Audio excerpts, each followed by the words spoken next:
everyone, my name is Elise Prue. On behalf of Litquake, thank you so much for joining us for Lit Crawl LA. Today we're going to hear from the Los Angeles Poet Society presenting the Beat of Los Angeles, celebrating Earth's many voices. For those of you who've been going to events for the last couple of weeks, you know that today is the closing day of Litquake, San Francisco's literary festival.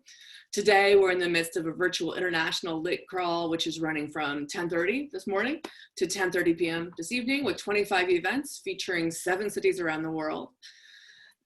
Litquake is a nonprofit festival that's nearly 100% free, and it couldn't exist without the generosity of our individual donors. If you believe in keeping literature a key component of San Francisco's cultural landscape, but also the cultural landscape of all the cities that are joining us today at the Lit Crawl, please consider donating. Every bit helps. We accept donations on Venmo at Litquake, on PayPal at info@litquake.org, or directly at litquake.org. After the event, you're going to be asked to fill out a short survey. They're essential to keep our efforts, for our efforts to keep the Lit Crawl free. So please do fill that out. Now, let's get started with our event. Here is your host for this evening, Jessica Wilson, the founder of the Los Angeles Poet Society. Hi, thank you, Elise. It's such an honor to be a part of the Lit Crawl this year, Lit Crawl Los Angeles, and part of the global Lit Crawl. It's such an honor for the Los Angeles Poet Society, and I hope you enjoy what we have prepared, and we're really happy to share the word and empower you and just share our truth. The first poet you're going to hear from is Iris de Anda. She's a writer, activist, and practitioner of the healing arts, a woman of color, of Mexican and Salvadorian descent. She's a native of Los Angeles, and she believes in the power of spoken word, poetry, storytelling, and dreams. And she is the author of Code Switch, Fires from Mi Corazón. Let's go ahead and see Iris de Anda. Growing for Samuel. I took a picture of you by the sycamore tree in the front yard to tell how tall you were at this moment. Or maybe it was to compare one living being to another. Just like when you were in the womb and the doctor would say that this week you were the size of a strawberry, another week a tomato, and weeks after that a carrot, an eggplant, and so on. I always thought that the way you moved, you carry more energy than a fruit or vegetable. You felt like a rumbling ocean, a shifting planet, a forming star. Perhaps I took a picture of you to have proof that you are growing. So when all this is over and we are able to hug one another, I can say that I took care of you, tended to you, not like a wildflower swaying in the field, but more like an indoor plant. I had to keep you inside most days. Some days I took you out on the porch so that you could stretch your arms, get some sunlight. It was my own way of documenting that even though the world stood still, life continued to grow. You continue to grow. Dust. 7 years ago, you passed away, and I imagine you are dust now, and that your dust will enrich the soil, and from it there will spring a fig tree, an apricot tree, or an orange tree. Was it oranges you loved? I can't remember anymore. It could be you are no longer dust, but you are air. Have now traveled across oceans and mountains. Your essence has graced the top of trees. You are following the path of sparrows. Maybe you are not even that. You are not air. You are not dust. You have already left this earth. You are now part of the stars. You are drifting in the cosmos. You have reached the heavens, have become part of what makes souls, have become part of the flicker, the light that sparks before someone is born. You help guide people from that world into this. I imagine you guided Samuel, my son, your grandson, born 5 years after you were gone. You held his hand, walked with him as he made the journey, whispered that you loved him, promised that you would watch over him, told him that once in a while you would place white feathers along pathways.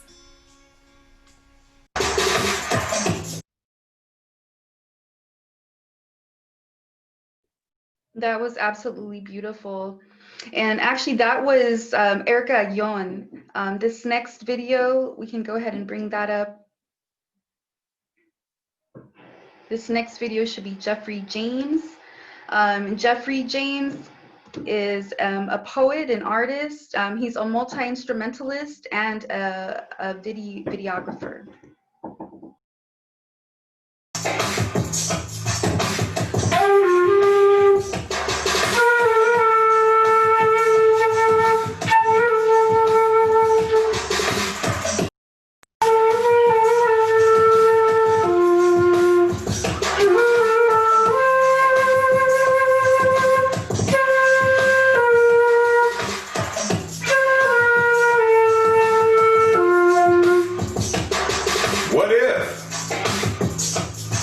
This is all there is.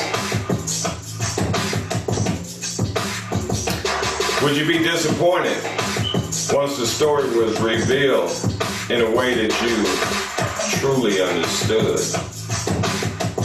What if more were promised? Promised by you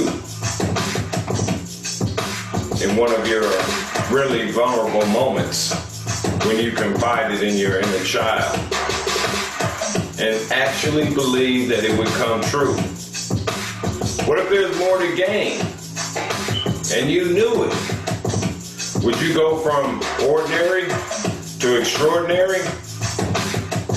And at what cost to achieve it? Can even more be expected when more isn't deserved? Because you didn't change anything. Maybe that's why this is all there is. Try something different to find the answer.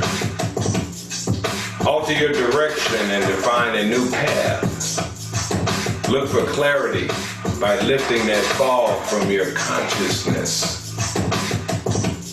Start by surrounding yourself with people who you benefit from their words and not just their presence. And please deny any more of those negative thoughts seeking fertile ground in your mind. Stop allowing that drift out to the sea that may drown your best intentions. And above all, determine the best solutions which may in fact answer the question, if in fact this is all there is.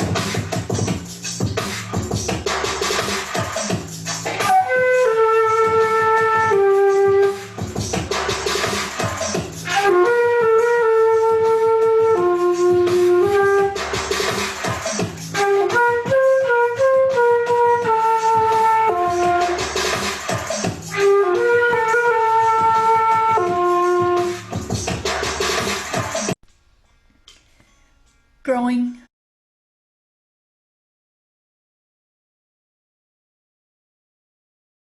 All right, that was Jeffrey James. This next video is, I believe, going to be Eristeanda.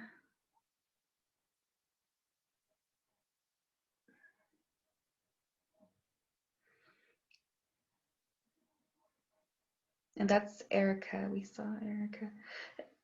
Just want to also thank you all for joining us and being a part of the Lit Crawl experience. This next video, I saw the next one is going to be Juan Cardenas. Juan Cardenas, a lot of these backtracks you're going to hear flute, and our flutist is Juan Cardenas. He's also a poet, an activist, and educator. He is a bilingual educator. He specializes in teaching poetry and music to the youth. He's a poet teacher with California Poets in the Schools, working with native Spanish speakers and youth of diverse cultural backgrounds.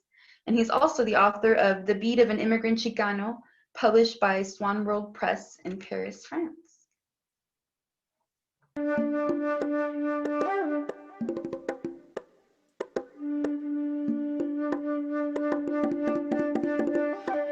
The beat of an angel.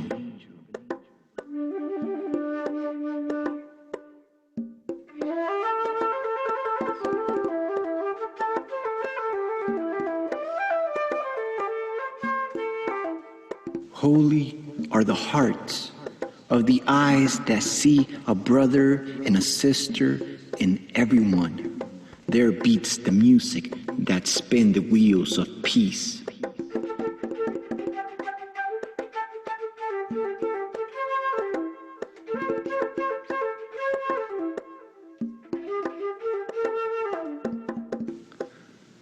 The beat needs no flag waving through our skies, only the wings of our grandfathers.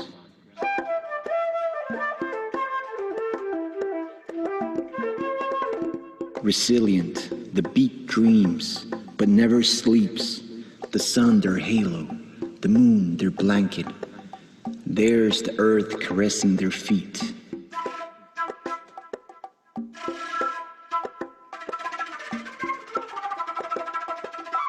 Angels through the downtown skyscrapers, petals scented, bright skin shoes clicking with echo.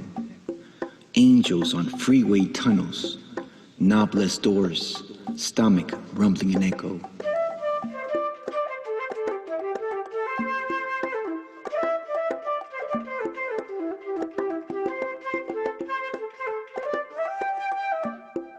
Angels, all of them, the rich and the poor angels. Angels show who is the weirdest angel. On a sofa, eating popcorn, sipping on holy water, laughing at what we call angels.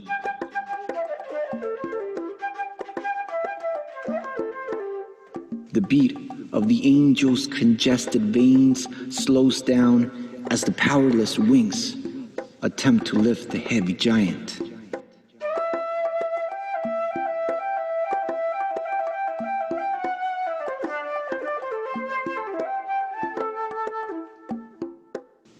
Hand tight, embracing the lighter, he led the future, and as it engulfed away, so did himself.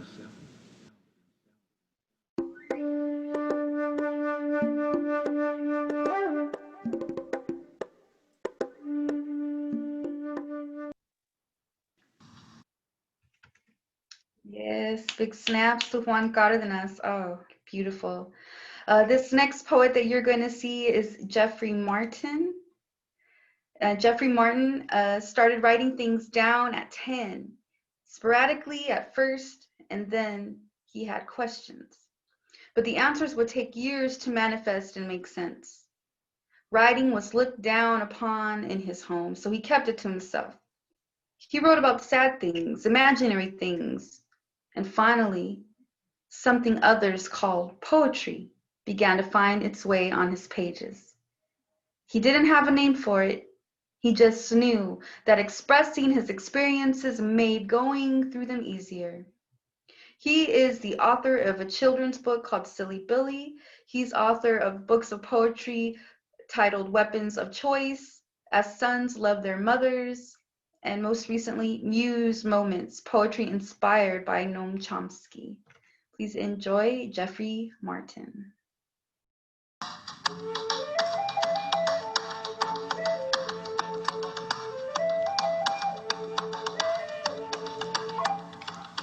They look upon us. They look upon us as we make our way, find our way, create our way.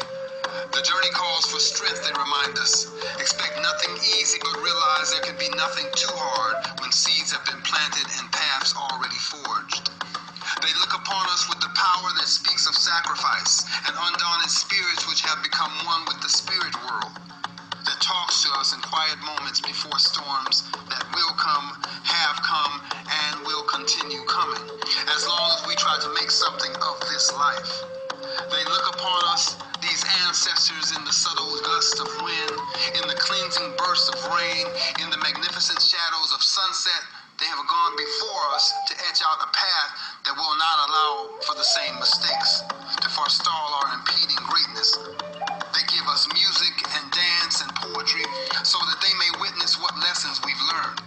They look upon us as our baby steps transform into majestic strides towards the sacred relevance of understanding life's true purpose, of being a breathing, feeling instrument of good.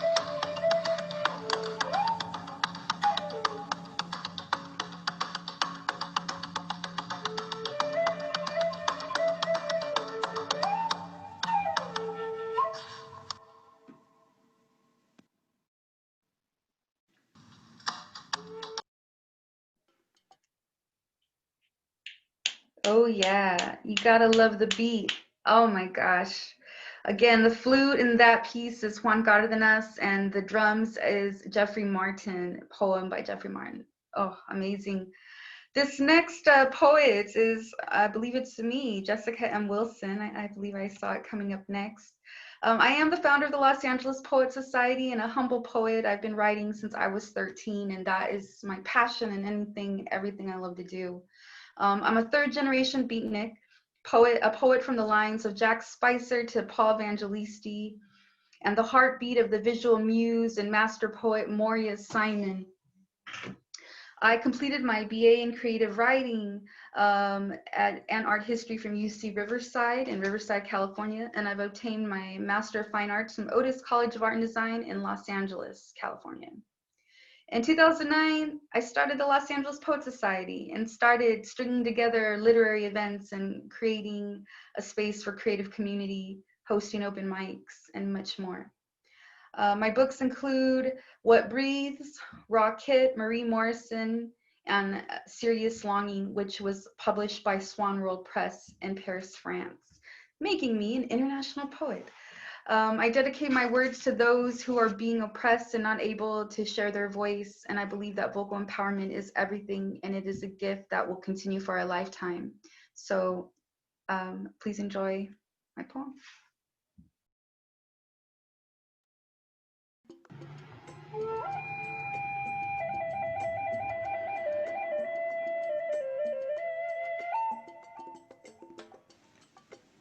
Rejected little brown girl.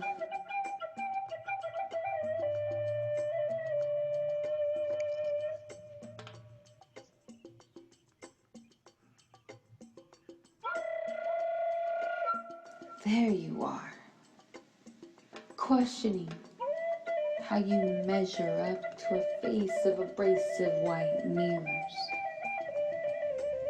Hair that was discarded because it was you, little brown girl.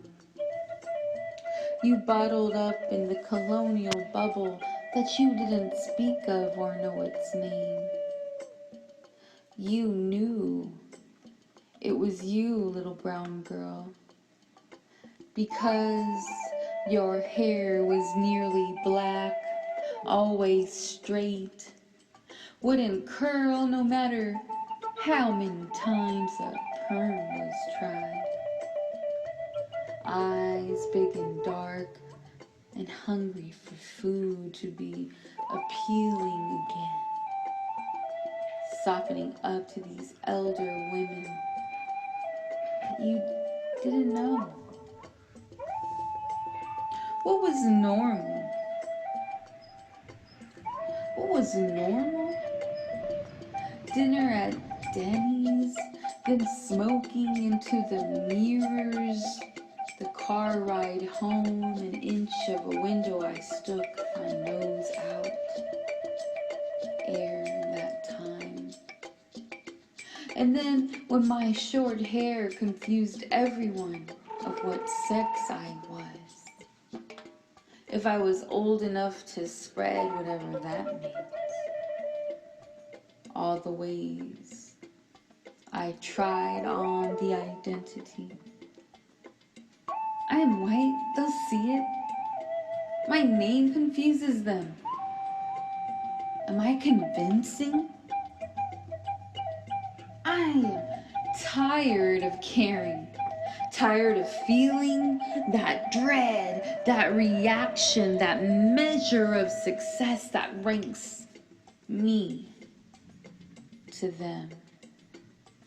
Us and more, that excess and the battle that we fight to achieve it, no matter the difficulty. Bring it on. Fail forward or succeed. Rise up.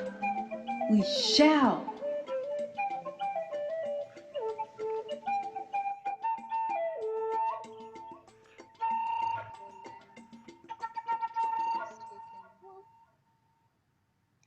Your body remains a piece of it always. Your spirit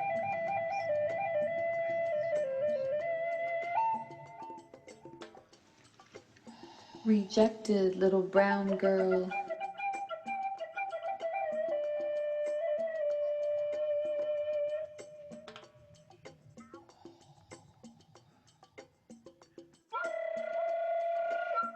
There you are, questioning how you measure up to a face of abrasive white mirrors.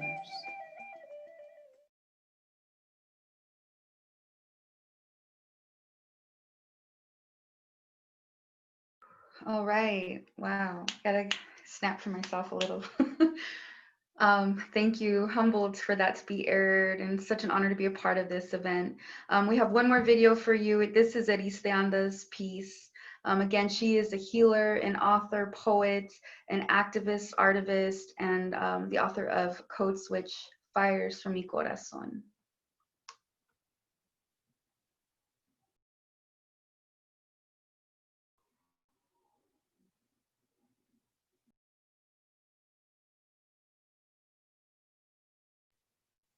We should have that video up in a moment. Again, I want to take the opportunity to thank everyone that's been viewing Lit Crawl Los Angeles and Litquake and Lit Crawl Global. There's so much movement in our words, and we need a literate society. Literacy breeds intellect and curiosity, and we need free thinkers and people to know, right from wrong and understand truth and reality. And so I'm very much proud to be a part of this, and hopefully we can get Eris's video up to close our segment. Thank you so much.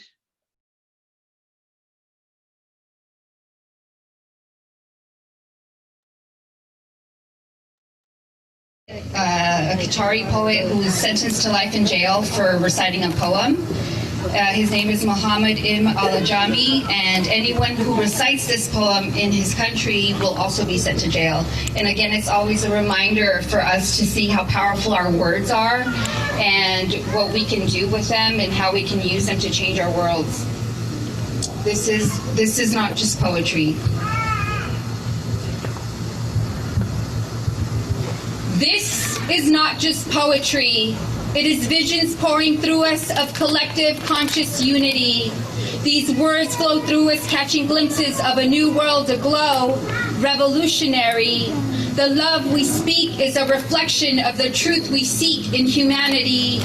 This is not just poetry. It is justice screaming through us in constant vowels and soliloquy. The musings on this page are distilling forth through us of rage transformed as poetry. The ideas we write come forth streaming, no wrong or right, only questions on being. This is not just poetry. It is life revealing itself through spoken word. This is the sound of urgency. There are those whose verse some would silence, so we grow louder and disperse, create freedom of speech treaties. The stitching of phrases as declarations of change, us only leaving traces, messages as visionaries.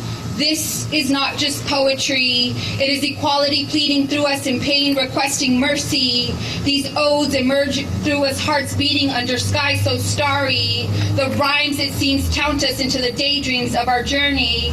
This is not just poetry. It is every moment of overlooked pieces, unknown and mystery. The ink begins spilling, a memento of silence through us, a feeling becoming a story. The voices in our head come from living in black and white, then red, adding color to memory. This is not just poetry. It is death beckoning us through dark nights. This is the typist bleeding. There are those whose lyrics some would ban, so we sing louder and euphoric, never sorry, no apology. The poet's manifesto design of grasping fleeting thoughts and turning letters into lines, free, even if charged with just poetry.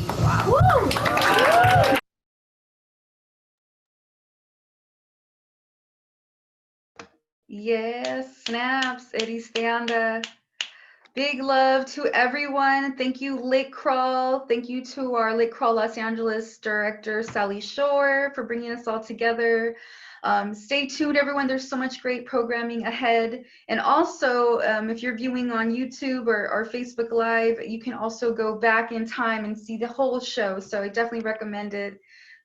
Thank you again. This is Los Angeles Poet Society. We're celebrating our 11th year, our 11th anniversary next month. And again, this is a very special event to be a part of. We're grateful, and check us out, lapoetsociety.org. We're on all the socials, Instagram, Facebook. We're on YouTube, Twitter. Check us out. Don't be a stranger. Join us. Thank you so much. Be safe. Thanks so much to all of the poets tonight, to Jessica and to the audience. And don't forget to fill out your survey. I hope you're going to be joining us for the other events coming up. Going till 10:30 tonight. You can get the full schedule at litquake.org, and we'll see you there.